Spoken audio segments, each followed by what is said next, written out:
The film opens in stark, gritty fashion. A bruised and bloodied man sits silently in a dimly lit interrogation room, his hands cuffed, his expression unreadable. This man is Hutch Mansell. Two stern FBI agents sit across from him, demanding to know his identity. With a calm, almost eerie composure, Hutch leans forward and simply replies, "Nobody." From here, the narrative rewinds, peeling back the layers of Hutch's life before this moment. We're drawn into the gray, repetitive rhythm of his existence, an unremarkable, almost invisible man trapped in the dull machinery of suburban life in Omaha, Nebraska. A montage unfolds, emphasizing the tedious predictability of his days. Every morning, Hutch rises at the exact same time, moves through a lifeless checklist, brewing his coffee, skimming his phone, dragging the garbage to the curb every Tuesday like clockwork. The monotony is soul-numbing, and the sameness of it all feels suffocating. Hutch holds a thankless position as an auditor at his father-in-law's manufacturing firm, an environment where he's barely noticed and certainly not appreciated. At home, things aren't much brighter. His marriage to Becca has faded into a hollow shell of what it once was. They share a bed, but a physical barrier between them speaks volumes about the emotional chasm that's formed. Conversations are sparse, eye contact even rarer. There's an aching silence between them that feels louder than words. His teenage son, Brady, looks at him with thinly veiled contempt, brushing off his presence with visible indifference. Only little Sammy, his young daughter, seems to truly see him, to offer warmth and affection in a world that otherwise treats him like he's invisible. The opening effectively establishes Hutch as an everyman figure, someone who has seemingly accepted a life of quiet desperation and mediocrity. However, subtle hints suggest there's more beneath the surface, including his precise, almost military-like morning routine and his keen observational skills. Hutch's everyday routine changes when two burglars break into the Mansell family home late one night. The intruders, a man and a woman, are clearly inexperienced and nervous. The noise made by them awakens Hutch, and he goes out to look.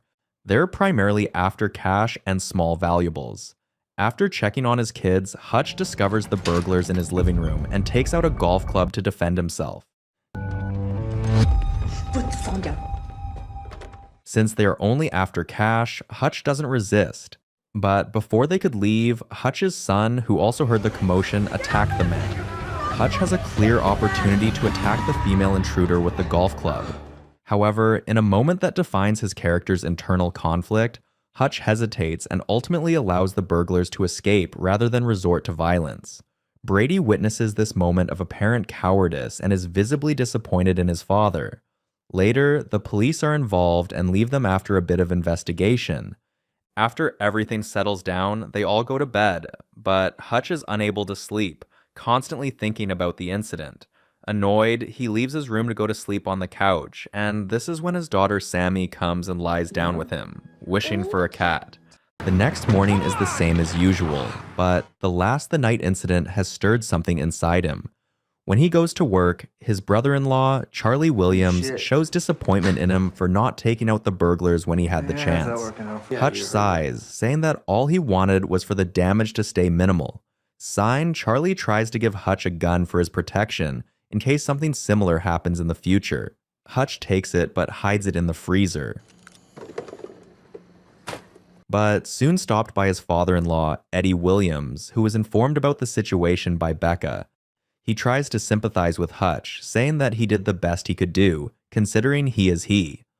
Hutch is not happy about people calling him a coward, directly or indirectly, and tries to avoid the conversation. But Eddie changes the conversation to the fact that Hutch plans on buying Eddie's company, but his offer isn't great. Unable to shake his frustration, Hutch contacts his brother Harry with the help of a radio. Turns out that Harry has been declared dead in the official records and is living an off-the-record life. Wanting to get the burden off his shoulders, Hutch tells Harry about the incident, but this time with great detail. Turns out that Hutch noticed how the burglars looked scared, and the gun the woman had was unloaded and unused for a long time. Harry now realizes why Hutch didn't beat them up. and tells him to relax and not do anything wrong. After a cryptic conversation with Harry that stirs something long buried inside him, Hutch returns to his mundane office routine. But once the workday ends, he takes a quiet detour. Not home, but to the retirement home where his father, David Mansell, now resides. Over a simple dinner, the two share a moment laced with nostalgia and unspoken understanding. David, once a man of action himself, looks at his son and reminds him, gently but firmly, of who he really is beneath the dull exterior. There's weight in his words, a spark of recognition that something inside Hutch is awakening. Later that evening, back at home, Hutch is met with a small but painful blow. His daughter Sammy, the only bright light in his otherwise dim family life, tearfully tells him her cherished bracelet is missing. With a heavy heart, Hutch realizes it may have been taken by the burglars who broke into their home days earlier. The next day plays out like all the rest, but a new resolve has taken hold. While visiting his father again, Hutch searches through his belongings and retrieves what he needs: a gun, an old FBI badge, and perhaps more importantly, a piece of his past. David, observing his son's quiet determination, doesn't question him. Instead, he smiles knowingly, proud, perhaps even relieved, and simply says, "Good luck." It's more than permission, it's a blessing. Driven by a fierce need to reclaim his daughter's sense of safety, Hutch begins his search for the intruders, using the faint clue of a tattoo he saw during the break-in. His journey leads him through the underbelly of the city and into a grimy tattoo parlor. He's looking for someone. Well, you probably shouldn't flash cheese like that around here, bro. There, an older man spots a tattoo on Hutch's wrist, a mark that speaks of service, danger, and unspoken history. In a rare moment of recognition and respect, the man thanks Hutch for his service and quietly hands over the information he seeks. What Hutch finds, however, is not what he expected. I speak, you listen. You know why I'm here. The burglars, Lupita and Luis Martin, are not hardened criminals, but a struggling couple drowning in medical debt, stealing not out of malice but out of desperation to save their ailing child. Seeing their fear, their humanity, and their pain, Hutch makes a decision. His anger dissolves into empathy, and he walks away. He chooses compassion over vengeance. But the universe, it seems, isn't ready to let him fade back into the shadows. On his bus ride home, a seemingly routine trip turns into a spark that lights a long dormant fuse. A group of drunken Russian thugs begin harassing a lone young woman. Hutch watches, torn between the persona he's been wearing for years and the man he used to be. When one of them grabs the woman, rough and threatening, Hutch quietly signals the driver to stop and exit the bus. Then he turns to the thugs, calm, collected, and deadly serious, and issues a final warning. They laugh, mock him, dismiss him. They shouldn't have. What follows is explosive, a savage, bone-crunching brawl that tears away the last remnants of Hutch's disguise. He transforms before our eyes, wielding makeshift weapons, a cord, a metal pole, a shattered bus fixture, with ruthless skill. The fight is brutal, raw, and undeniably precise. Every blow reveals that Hutch is far from ordinary. He's a man trained for war, for chaos, for survival. He doesn't just fight, he dominates. The thugs fall one by one, groaning, bleeding, broken. When it's over, one of them lies choking. Without hesitation, Hutch performs a life-saving cricothyroidotomy using a drinking straw. His hands steady, his eyes cold. He breathes a quick apology to the stunned bus driver for the bloodied scene and steps off the bus, walking away not just from the fight, but from the illusion of being nobody. After the fight, he walks home bruised and battered and is shocked to find Becca waiting for him. Turns out that she couldn't sleep because it wasn't like Hutch to be late. Upon seeing his condition, she gasps and quickly takes out the first aid to help him. While she tends to him, he opens up about how the two of them have been drifting apart. He misses who they were, their bond. His words stir something deep inside her, and that night, while Hutch is deep asleep, Becca removes the pillows that act as a divider between them. Meanwhile, the narrative shifts with a sharp and sinister contrast to a lavish yet unnerving nightclub filled with flashing lights, thudding bass, and a crowd that seems to hold its breath as a man walks in. That man is Yulian Kuznetsov, a charismatic yet cold-blooded Russian mob boss whose presence alone demands fear and respect. He doesn't just command power, he radiates it, his unpredictability cloaked in a thin layer of charm. Everyone around him is on edge, and for good reason. Yulian isn't just dangerous, he's unhinged, a maniac in a tailored suit. As Yulian makes his way through the club, he meets with a group of men. A high-stakes business deal is underway. What neither he nor the men around him know, yet is that a storm is about to break. One of the thugs Hutch obliterated on the bus, left gasping for air after Hutch crushed his windpipe, is none other than Yulian's younger brother, Teddy Kuznetsov. Teddy wasn't just a street punk. He was a key player in the Russian mob's world, tasked with guarding the obshchak, a sacred treasury shared among criminals, used to settle scores and maintain the fragile peace in the underworld. The moment Yulian gets the phone call, everything shifts. The smug confidence on his face vanishes. He's told Teddy is in critical condition, clinging to life in a coma. At the hospital, for a fleeting moment, Yulian's mask cracks. His fury gives way to grief. He stands beside his unconscious brother, tears streaming down his face, pure rage simmering just beneath the heartbreak. But when the doctor informs him that Teddy may not survive, Yulian's sorrow twists into something darker. The grief mutates into a blinding obsession. He will find the man who did this and destroy him. The fact that it was just one man who brought down 5 armed thugs only fuels his rage. It's not just personal, it's humiliating. As he seethes, one of Teddy's surviving goons steps forward and hands over a piece of evidence, a Metro card swiped from Hutch during the brawl. It's not much, but it's a lead. And for a man like Yulian, that's all he needs to begin the hunt. The next morning, a battered Hutch stares into the mirror. His face is bruised, lips split, knuckles raw, but there's something different in his eyes. That dullness that haunted his gaze for years is gone.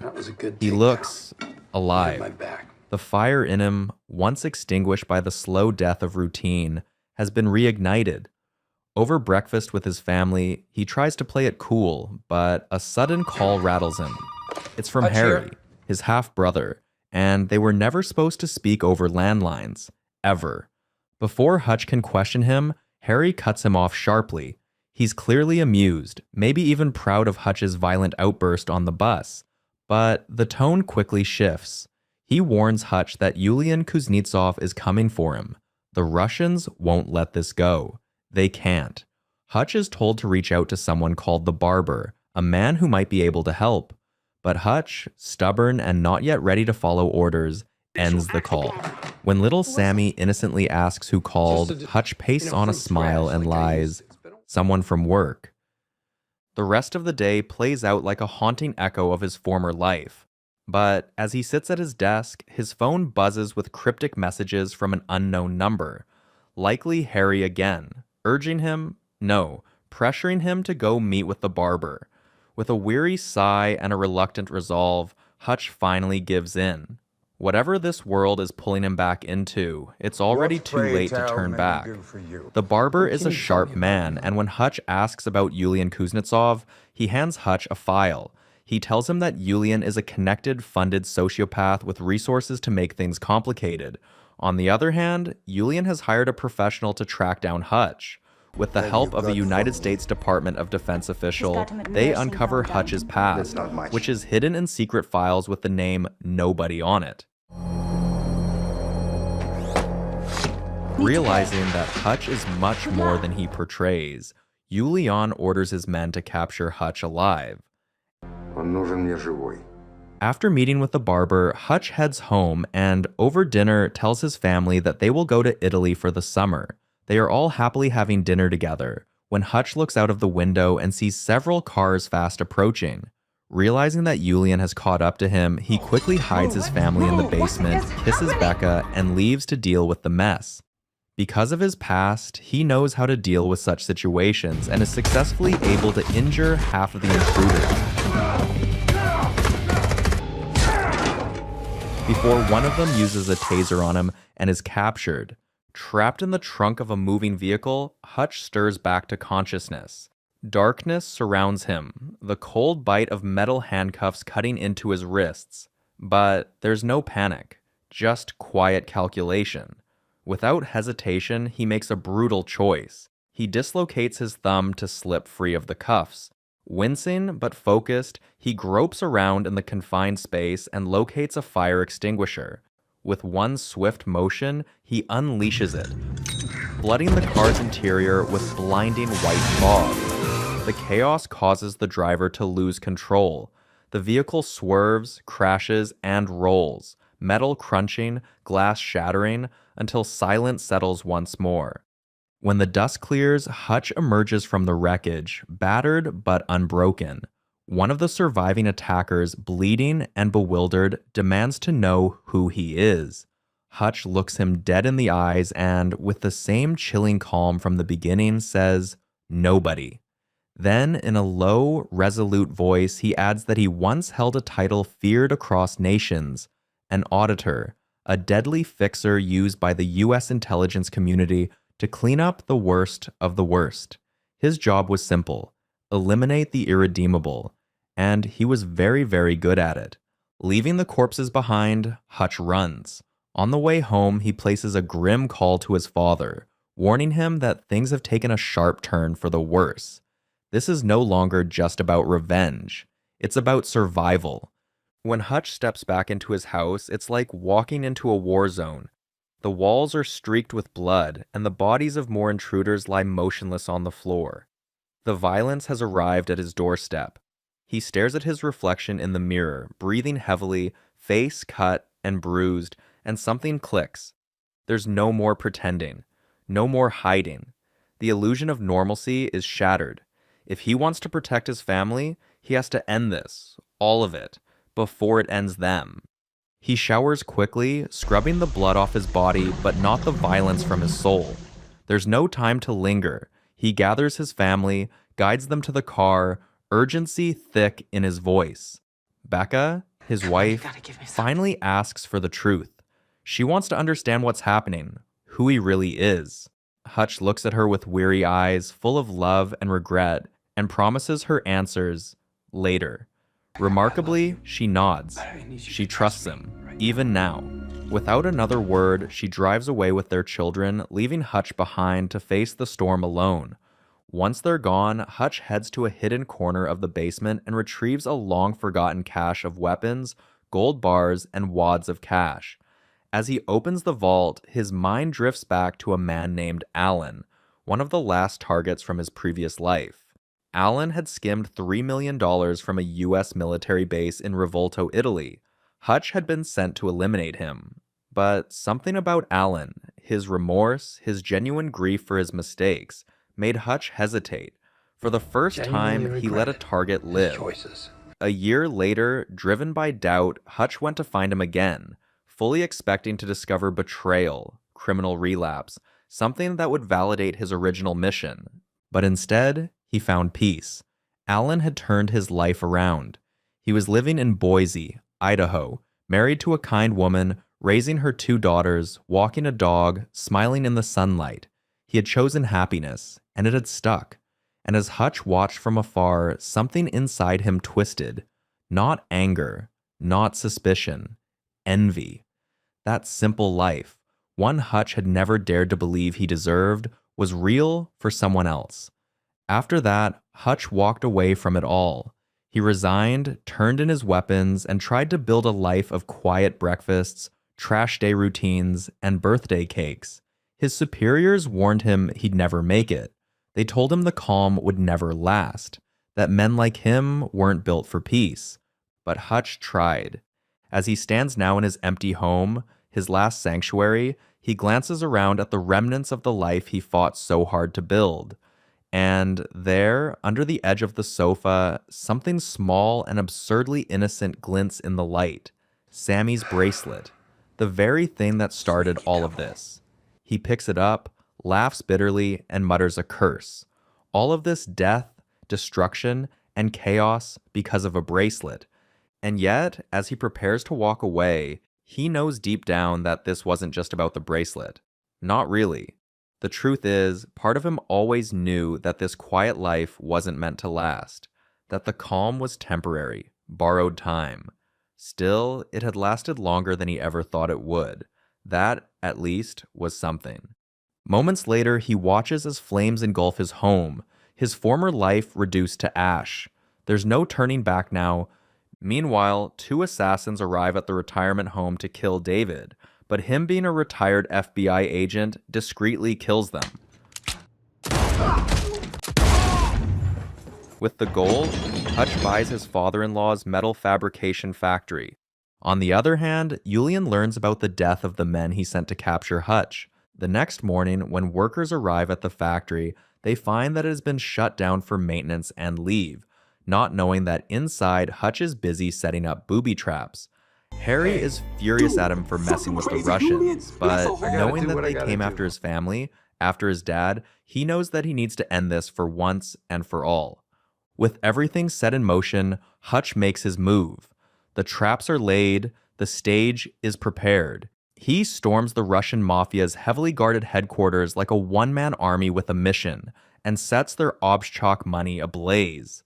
In a single act of vengeance, he torches millions, bringing their entire criminal financial system to its knees. Flames rise like a declaration of war, and Hutch walks away from the inferno with no intention of stopping. Next, he heads straight into the Lion's Den, the upscale, neon-drenched nightclub where Julian holds court. Calm and collected, Hutch confronts the man who's made it his life's mission to see him dead. In his hands, Hutch carries a deadly promise, a claymore mine. But instead of triggering it, he offers Julian a final olive branch, a chance to walk away, to end the bloodshed before more lives are lost. Julian, smug and untouchable in his own kingdom, simply laughs. He rejects the offer with derision, not realizing the gravity of the man standing before him. Alone in the room, Hutch levels with him. He coolly informs Julian that everything he owned, his wealth, his security, his empire, has already been reduced to ashes. He pleads with reason, suggesting they both cut their losses and disappear before more destruction unfolds. But Julian is past reason. Pride won't let him back down. As Hutch exits the club, Julian snaps, ordering his men to follow and eliminate him. Hutch doesn't run. He leads, straight to the factory where the final showdown is waiting. What Hutch doesn't expect is to find reinforcements already there. His father, David, and half-brother, Harry.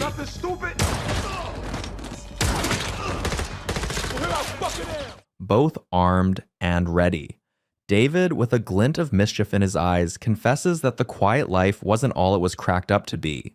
Truth is, he missed this kind of chaos. Together, the trio becomes a force of nature.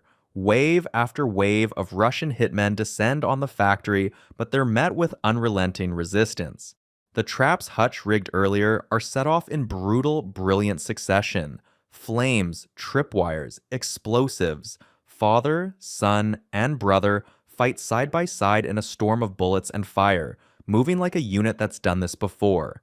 Bloodied but unyielding, they push back every attacker. Just as the dust seems to settle, Julian appears out of nowhere, seizing the moment to wound Harry and turn the tide. Out of ammo and options, Hutch charges at him, strapping the claymore to a panel of bulletproof glass and tackling Julian head-on.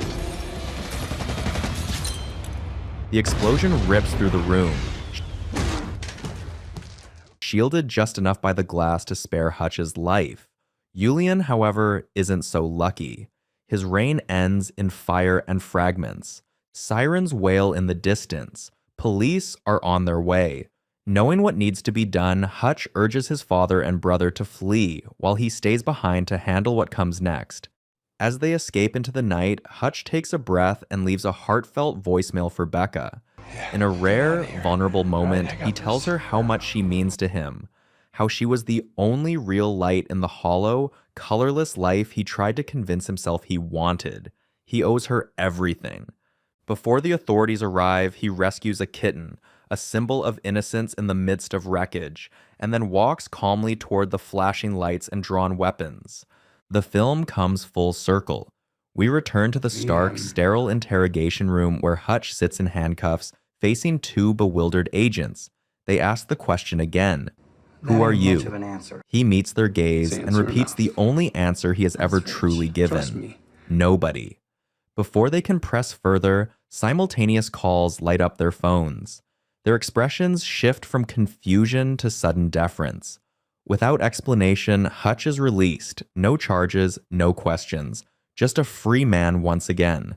3 months pass. The dust has settled. Hutch and his family appear to be back to normal life, touring a new house, discussing renovations, pretending peace is real. But as they explore the property, Hutch receives a phone call. The tone is unmistakable. Trouble is brewing again. The film closes not on calm, but on a promise of more chaos. David and Harry are shown driving a family camper van across an empty stretch of land, armed to the teeth and grinning. Guns packed, eyes sharp, they're ready for whatever comes next for them.